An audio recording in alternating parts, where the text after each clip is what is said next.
Hi, Miss L here. This week in Cherry and Blueberry, we have been reading the book I'm Almost Always Kind, which is a story about a girl who does lots of different things throughout the day. She plays and she has fun with her sister, with her dog, with the garden.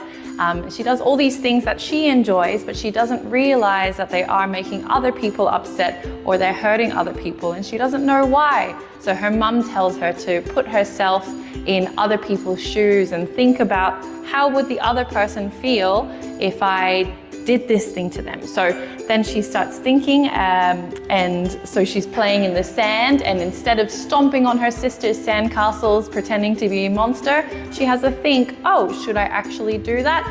Is it going to make my sister upset? And so she chooses not to ruin her sister's sandcastles, and she makes some better decisions throughout the book.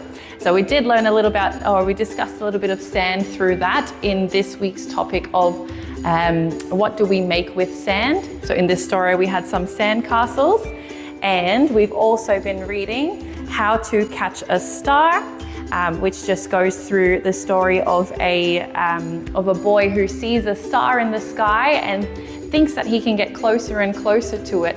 But in the end, he realizes, oh no, it's all the way up there in the sky, but we can see its reflection in the water. So he goes to the beach and he sees all the beautiful stars in the water there. So we've been discovering the beach through this book, but also we have been looking at the letter S. So S for sand, S for star.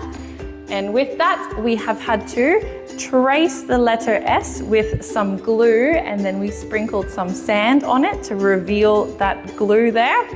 And we've also been looking at wet and dry sand to see the difference. And can we build in dry sand? No, it's a bit difficult, but we can build in wet sand, for example. And lastly, we have also been making lots of different letters using rocks. So placing the rocks in different patterns to start tracing all of our alphabet letters.